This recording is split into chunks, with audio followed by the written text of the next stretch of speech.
आवाजों के उड़ने की औकात शाम 5:30 से शाम 7:30 बजे तक रहेगी, जिसे अब बढ़ाकर रात 9 बजे तक कर दिया गया है। और इससे पहले 19 और 20 मार्च को जहां पर गो एयर इंडिगो ने हवाई अड्डे पर नाइट फ्लाइट्स के लिए ट्रायल किए थे, जो कामयाब रहे, जिसके बाद फैसले को हतमी तौर शक्ल दे दी गई, इसे हरी झंडी दिखा दी गई। हुकूमत और सयाहत से वाबस्ता अफराद का कहना है कि नाइट फ्लाइट से टूर और ट्रैवल ऑपरेटर्स का तवील इल्तवा मुतालबा पूरा हो गया और इससे जम्मू कश्मीर की मुआशी नमो पर काफी हद तक मदद मिलेगी। इक्तिसादी सूरत हाल बेहतर करने का एक और मौका सरकार की तरफ से फराहम किया गया। इधर हुकाम के मुताबिक जम्मू एयरपोर्ट से 31 मई से नाइट फ्लाइट्स ऑपरेशन शुरू की जाएंगी और 6700 फीट से 8000 फीट तक अब जो इसमें जम्मू एयरपोर्ट पर भी तौसी का काम मुकम्मल किया जाएगा। 10 मार्च से 20 अप्रैल तक जो बंद रखने का फैसला किया गया था या कुछ पाबंदियां आयद की गई थी मुतलका हुकाम की तरफ से, जम्मू के अंदर भी अब ऑपरेशन जो है वो तकरीबन मुकम्मल हो जाएगा, तौसी का काम मुकम्मल होगा। नाइट फ्लाइट्स ऑपरेशन का सिलसिला शुरू होगा, जिसके लिए कई निजी कंपनियों ने, नई परवाजों ने पहले ही दिलचस्पी जाहिर की है और अगले महीने हुकाम के मुताबिक जो काम शुरू किया गया था वो मुकम्मल हो जाएगा।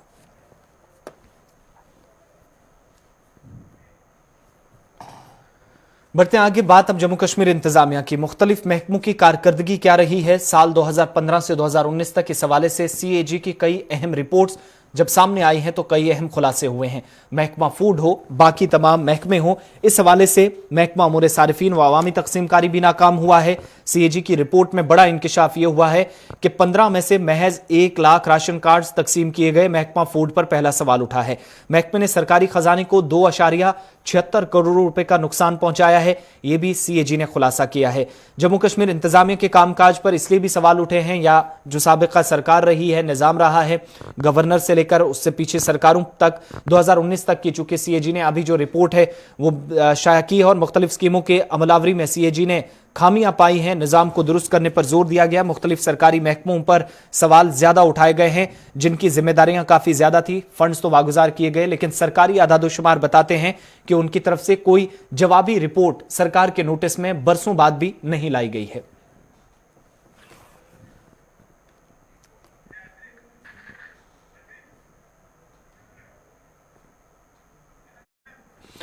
और इस बीच आपको बताते चलें, यह के बाद दीगर रिपोर्ट्स के आने का सिलसिला CAG की तरफ से, जो आखिरी दिन था लोकसभा का जब इस रिपोर्ट को भी ऐवान के सामने रखा गया, जिसमें जम्मू कश्मीर के अंदर महकमा फूड या अमूर सारिफीन व अवामी तकसीमकारी जिसे महकमा कहते हैं, और दूसरा CAG की रिपोर्ट ने जम्मू कश्मीर के दीगर कई सेक्टर्स में, खासतौर से नॉन पब्लिक सेक्टर जो अंडरटेकिंग है उसमें सरकार के कामकाज पर सवाल उठाए, खामियां पाई हैं। और डायरेक्टली अब सरकार की रिपोर्ट से भी बताते हैं कि मुख्तलिफ महकमों ने किस तरीके से नुकसान पहुंचाया जम्मू कश्मीर के अंदर, कामकाज पर किस तरीके से सवाल उठे हैं। करोड़ों रुपए वागुजार तो किए गए, लेकिन जो जवाबी रिपोर्ट्स आनी चाहिए थी साल भर के अंदर या 6 महीनों के अंदर, वो सब नहीं दी गई हैं। इसी पर मजीद बात करने के लिए हमारे साथ इस वक्त गुफ्तगू में शामिल होने के लिए सीनियर न्यूज एडिटर सनम एजाज श्रीनगर स्टूडियो से बराह रास्त हैं। बहुत शुक्रिया सनम ज्वाइन करने के लिए। आज CAG की रिपोर्ट्स आई हैं, ये साल 2019 तक का सिर्फ खुलासा है, 2020 में क्या होगा वो बात की बात है।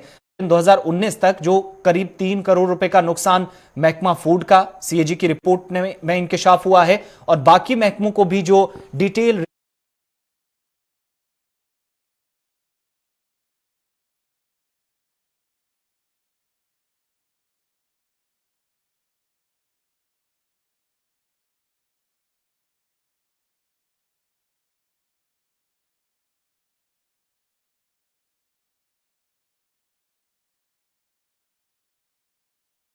ये कहना कि कहीं न कहीं कुछ हुआ जरूर है, उसी के बाद CAG की रिपोर्ट एक अथेंटिक रिपोर्ट मानी जाती है।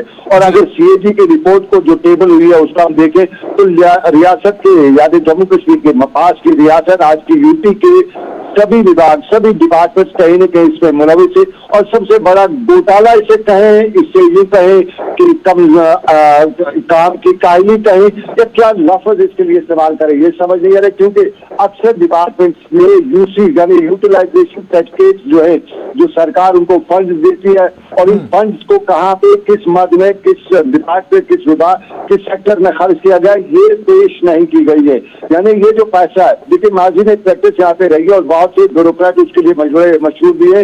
सरकार जो पैसा देती थी उसको वो अपने अकाउंट्स में, सरकार की ट्रेजरी में रखने के बजाय अपने अकाउंट्स में रखते थे और उसके बाद जो इंटरेस्ट वगैरह उसका आता था उससे वो फायदा कमा लेते और जब सरकार को जरूरत होती थी वो पैसा वो वापस दे देते, लेकिन उसमें एक डिले टैक्स करते थे। ये लंबे समय तक के लिए उनके अकाउंट में रहना चाहिए, यानी खर्चा नहीं होना चाहिए। और उसके बाद यूटिलाइजेशन सर्टिफिकेट ये होता कि खर्च नहीं हो गया, ये वापस दिया जाता था। और वो उस तरह से सरकार को एक नुकसान, क्योंकि काम यूटिलाइज पैसा होता नहीं था तो सरकार। और अब जो सीएजी की रिपोर्ट है, इस रिपोर्ट में पुलिस विभाग यानी पुलिस डिपार्टमेंट, सीएपीडी, उसके साथ साथ टूरिज्म, उसके साथ साथ हमारा ये जो एग्रीकल्चर सेक्टर है, यानी लगभग सभी सेक्टर्स को, एक बड़ी मिसाल यहाँ पे है, solar plant Jammu Kashmir police को लगाने थे और सोलर प्लांट 128 सोलर प्लांट जो है जम्मू कश्मीर पुलिस को एस्टैब्लिश करने थे। और इसमें भी यही हुआ है कि यह जो एक तो सोलर प्लांट्स में जब एग्रीमेंट उस कंपनी के साथ किया गया तो उसको 20 साल की रिप्लेसमेंट गारंटी भी दी गई और उसके साथ साथ 5 साल की इसकी वारंटी दी गई, 5 साल की। लेकिन आज जो रिपोर्ट आ रही है, सीएजी की रिपोर्ट है कि लगभग इसमें से 90% जो सोलर प्लांट्स थे वो फंक्शन नहीं कर रहे हैं। उसकी सबसे बड़ी वजह यही है कि ये जो सीएजी की रिपोर्ट में कि जो वर्क कॉन्ट्रैक्ट जो टैक्स है, WCT जिसे कहा जाता है, वो ना भरे जाने। ये लगभग वो 3 लाख का 6,000 रुपए करीब जमा करना था, वो जमा नहीं किया गया और उसकी वजह से पूरा जो ये जो इतना बड़ा रकम है, ये इतना बड़ा ये जो प्रोजेक्ट था, ये पूरा डिसफंक्शन होकर रह गया है, फंक्शन नहीं कर रहा। और फिर सीएपीडी की बात करिए, यानी सीएजी ने अपनी रिपोर्ट में सीएपीडी के राशन टिकट बनाने के हवाले से जो खुलासा किया है, उसमें भी लगभग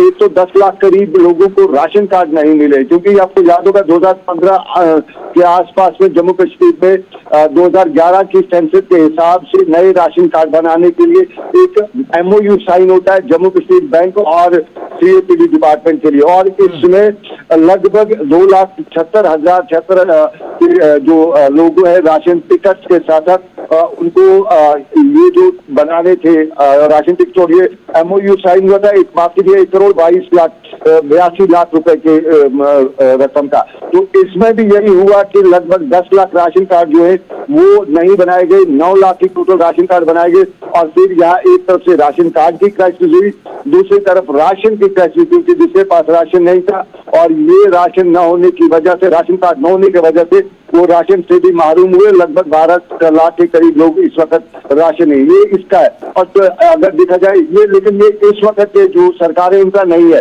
ये सारा खुलासा 2019 का। इसमें एक चीज बड़ी इंपॉर्टेंट सनम एजाज, वो ये कि ये मुल्क का सबसे बड़ा इदारा है जो ऑडिट पर आपकी नजर रखता है और सरकार के सवाल पर भी क्वेश्चन मार्क लगाता है। अब हर 2 या 1.5 साल बाद अपनी रिपोर्ट रखता है ऐवान के अंदर। इस बार जब रिपोर्ट रखी गई है तो पिछली सरकारों पर भी सवाल जरूर उठे हैं, लेकिन इसका मतलब क्या माना जाए कि अब तक ये अहम इदारा सरकार के सामने अपनी रिपोर्ट्स हर 2 साल 1.5 साल के अंदर देता रहा है, मगर उन पर संजीदगी से कहीं गौर नहीं किया गया। अब चूंकि एक स्टेटमेंट में देख पा रहा हूं बीजेपी जम्मू कश्मीर यूनिट की तरफ से जो पहला स्टेटमेंट आया है सोलर प्लांट्स को लेकर, इसे बहुत बड़ा स्कैम अपनी जगह करार दिया जा रहा, और महकमा फूड ने जो कुछ किया उसका राशन की डिस्ट्रीब्यूशन पर या गरीबी की सतह से नीचे जो जिंदगी गुजारने वाले लोग हैं उनकी जिंदगी पर असर पड़ा है, यह बीजेपी का मानना है। तो इसका क्या मतलब माना जाए कि जो सरकार की तरफ से या सीएजी रिपोर्ट्स अब तक देता रहा उन पर किसी ने गौर नहीं की, कोई तवज्जो मरकूज नहीं हुई, 2019 में भी सूरत हाल भी अब तक नहीं बदली है। देखिए आसिफ, मुझे बिल्कुल याद है, मैंने कई बार इसी तरह की रिपोर्ट्स का खुलासा किया है एज ए रिपोर्टर। मैंने कई बार ऐसी रिपोर्ट, चाहे वो फारूक अब्दुल्ला की सरकार हो, मुफ्ती मोहम्मद सईद की सरकार हो, गुलाम नबी आजाद की जम्मू कश्मीर में सरकार रही हो, या उमर अब्दुल्ला या दूसरे लोगों की जो सरकार यहाँ पे रही हो, उन सभी के दौरान इस तरह के खुलासे एज ए रिपोर्टर मैंने भी किए हैं। तभी हमें लगा था कि शायद कहीं न कहीं सरकारें एक्टिव हो जाएंगी, उन लोगों को टास्क पे लिया जाएगा, लेकिन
हैं कि फंड्स सरकार के पास थे, अपने महकमों के पास थे, ऑडिट नहीं हुआ, कोई डिटेल रिपोर्ट्स सरकार को नहीं सौंपी गई, सीएजी ने इसका खुलासा किया, कोई शक नहीं।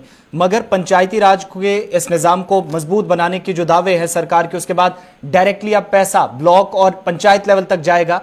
निजाम में शफाफियत मुमकिन है अब? देखिए, निजाम में तब शफाफियत होती जब यूसी सर्टिफिकेट यानी यूटिलाइजेशन हमने कहा पे कि वो सबमिट किए जाती।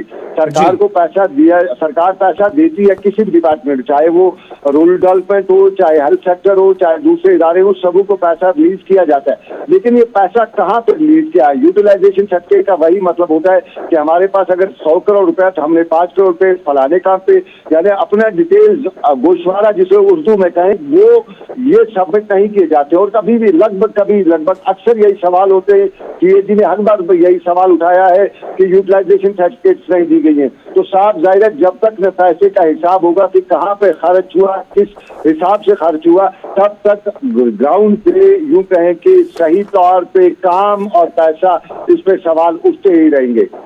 बहुत बहुत शुक्रिया Sanam Ejaz, senior news editor Srinagar से हमारे साथ थे। सीएजी की तरफ से जो खुलासा किया है, जम्मू कश्मीर इंतजामिया मुख्तलिफ महकमों के कामकाज पर सवालिया निशान लगाया है। 2019 तक पैसा तो बहुत आया मुख्तलिफ डिपार्टमेंट्स के पास, लेकिन खर्चा कहां गया उसकी डिटेल रिपोर्ट्स नहीं आई और कारकर्दगी मायूस कुन रही है, जिसका बराह रास्त असर सारिफीन पर, जम्मू कश्मीर के आम शहरी पर, और जम्मू कश्मीर तो अपनी जगह लद्दाख को लेकर भी खुलासा यह अहम कि लद्दाख ऑटोनॉमस हिल डेवलपमेंट काउंसिल को भी साल 1990 से लेकर 2018-19 तक करोड़ों रुपए फंड्स वागुजार किए गए, लेकिन खर्च कहां हुए ये कभी बताया नहीं गया लद्दाख इंतजामिया की या लद्दाख ऑटोनॉमस हिल डेवलपमेंट काउंसिल की तरफ से।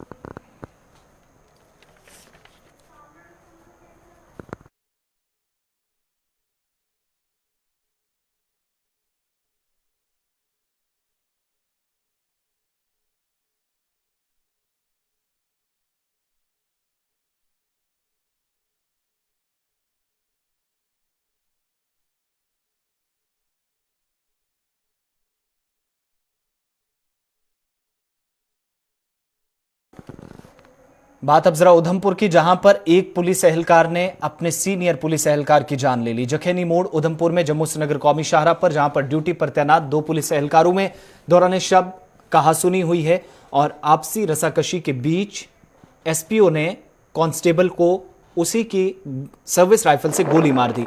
बताया जाता है कि वो दौरान शब गोली लगने से शदीद जख्मी हुए, अस्पताल पहुंचाया गया, लेकिन आज सुबह जख्मों की ताब न लाकर सीनियर कांस्टेबल जो एसपीओ की गोली लगने से जख्मी हुए थे अपनी जान गंवा बैठे, आखिरी सांस ली और इस तरीके से उनकी ज़िंदगी का खात्मा हो गया। आज उनकी लाश को थोड़ी देर पहले जहां के तिब्बी लवाजमात के लिए अस्पताल पहुंचाया गया और पुलिस मामले की तह तक पहुंचने की तहकीकात की कोशिश कर रही है कि मामला आखिर है क्या। तिब्बी लवाजमात के बाद अपने आबाई गाँव के लिए पुलिस कांस्टेबल को रवाना कर दिया गया है, लेकिन ये तफसीलात मिलना अभी बाकी हैं कि मामला पूरा क्या था जिस पर एसपीओ एक जूनियर अपने सीनियर पर गोली चलाने पर मजबूर हुआ। जखेनी मोड़ जहां पर यह गोली चली है उधमपुर के अंदर, और गोली चलने के इस वाक़े के बाद दहशत का माहौल देखा गया पुलिस एहलकारों में भी और उनके साथ साथ आम लोगों में भी। इस तरह का वाक़या पहला अपनी नौयत का था जहां पर एक जूनियर ने सीनियर पर गोली चलाई हो और दौरान शब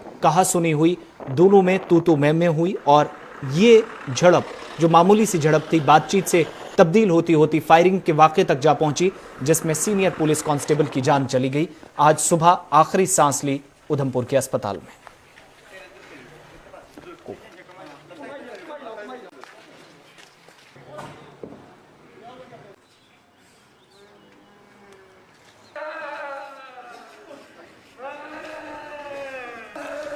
इधर मुल्क भर के अंदर कोविड-19 यानी आलमी वबा का कहर बदस्तूर जारी है। एक बार फिर 62,000 से ज्यादा केसेस पिछले 24 घंटों में रिपोर्ट हुए हैं।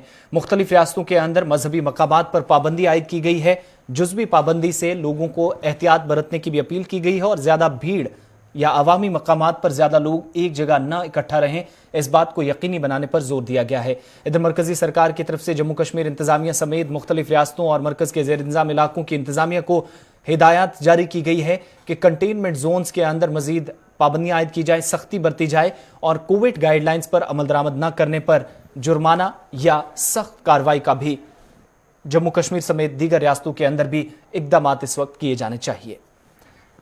मुल्क की सतह पर जहां पर पिछले 24 घंटों में 62,000 से ज्यादा केसेस आए, 312 लोगों की मौत हुई, जो अब तक के सबसे ज्यादा केसेस हैं। वहीं जम्मू कश्मीर के अंदर भी आलमी वबा का कहर जारी है, जहां पर कोविड-19 के टेस्ट तो हो रहे हैं, तशखीस तो की जा रही है, लेकिन इन सब के बीच में सबसे ज्यादा 271 केसेस साल 2021 में अब तक सामने आए। एक और बुजुर्ग की कोविड-19 से मौत हुई है। ताहम कोविड-19 के अब तक के सबसे ज्यादा केसेस जम्मू कश्मीर के अंदर हैं और मुसलसल 11वें रोज भी कोविड-19 के केसेस में एक बार फिर उछाल देखा गया।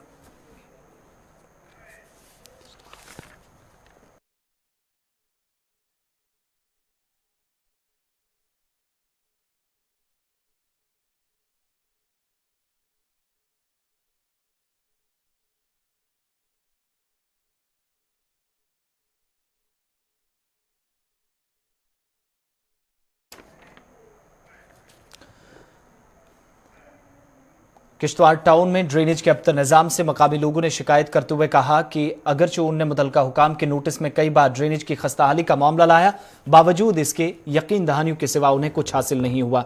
इस बीच किश्तवाड़ में जहां पर ड्रेनेज के नाकारा होने पर लोगों ने कहा कि ड्रेन के बार बार ब्लॉक होने की वजह से पानी गली कोचों या रिहायशी इलाकों के अंदर दाखिल हो रहा है, जिसकी वजह से अबूर मरूर में लोगों को मुश्किलात का सामना है। मकीनों का कहना है कि बार बार म्युनिसिपल हुकाम और इंतजामिया के नोटिस में लाने के बावजूद भी ड्रेनेज सिस्टम को सही नहीं किया गया। उन्होंने अब जिला तरक्याती कमिश्नर किश्तवाड़ से इलाके के लोगों को की मुश्किलात दूर करने का मुतालबा किया। वार्ड नंबर 1 है म्युनिसिपलिटी। बदकिस्मती ये है कि सर आज तक हमने काफ़ी बार 10 साल हो गए, लगभग 10 सालों से हम म्युनिसिपलिटी जा के तंग आए, हम एडमिनिस्ट्रेशन के पास जा के तंग आए, लेकिन हमारी गली की आप हालत देख लीजिए। एक तरफ से आज कोविड है, आज आपने देखा कि अभी हमारे छोटे बच्चे जो स्कूल के हैं सर, स्कूल के बच्चे भी स्कूल नहीं जाते। हमारे यहाँ पे इंस्टीट्यूट है, बच्चे चलते हैं, हमारी माएँ बहनें। कल यहाँ पे सर फ्राइडे था, फ्राइडे को भी कुछ लोग सर यहाँ पे जो है इस गंदगी की वजह से उनको नमाज भी वो बेचारे नहीं पढ़ सके। लेकिन अफसोस की बात है, हम जब भी म्युनिसिपलिटी जाते हैं, म्युनिसिपलिटी में हमें कहा जाता है कि डीसी साहब से बात की, डीसी साहब के पास जाते हैं, वो कहते हैं हमने म्युनिसिपलिटी से बात की, लेकिन कोई भी टास से मस नहीं। जबकि इतना इस टाइम पेंडेमिक जो है, कोरोना फैल रहा है, सिर्फ मास्क लगाने की बात की जा रही है, लेकिन ग्राउंड पे जो गंद इस टाइम आप देख रहे हैं, जैसे सर हम खाना नहीं यहाँ पे खा रहे हैं, हम यहाँ के पड़ोसी हैं, ये हमारी गली है, वार्ड नंबर 1 में टीचर हूँ जी। क्या इशू क्या है सर? इशू यहाँ पर है, इस ड्रेन में बार बार ब्लॉकेज होती है। मैंने बड़ी बार म्युनिसिपल कमेटी से भी रब्ता किया कि आप इसको आके देखिए। उनने कहा कि ये हमारा काम नहीं है। उन्होंने कहा कि हमने कितनी बार कहा कि यहाँ के महलेदार वालों को कि आप एप्लीकेशन दो, इस नाली को डालेंगे, लेकिन ये महलेदार कहते हैं हमने बड़ी बार कहा है। सर आप देखेंगे न्यू मॉडल की कोई भी ड्रेनेज इसमें नहीं है, लेकिन इन्हें यहाँ पर सबसे बड़ा यहाँ आगे CSC का सेंटर है, इंस्टीट्यूट है, यहाँ बच्चे सुबह आते हैं सर, बड़ी रश होती है यहाँ पे, और हर रोज इसी डल के सारे बच्चों को आना जाना पड़ता है। मैंने एडमिनिस्ट्रेशन से भी कहा, उन्होंने कहा, हमने DC साहब को एक दिन यहाँ लाया था, DC साहब ने कहा ड्रेन डालेंगे, लेकिन सर ये अभी अप्रूव नहीं हुआ है। मेरे ख्याल से 8-10 साल हो गए इसको यहाँ में, लेकिन ये ड्रेन अभी नहीं बनी। आप देखिए आज हमारे स्कूल की स्ट्रेंथ इतनी कम हो गई कि पेरेंट्स अलाउ नहीं कर रहे हैं बच्चों को इस गंद में आना, स्कूल आना। तो हम आपके माध्यम से एडमिनिस्ट्रेशन को कहना चाहते हैं कि फौरी तौर। अभी तक की खबरों के इस बुलेटिन में बस इतना ही। आसिफ रशीद को इजाजत दीजिए।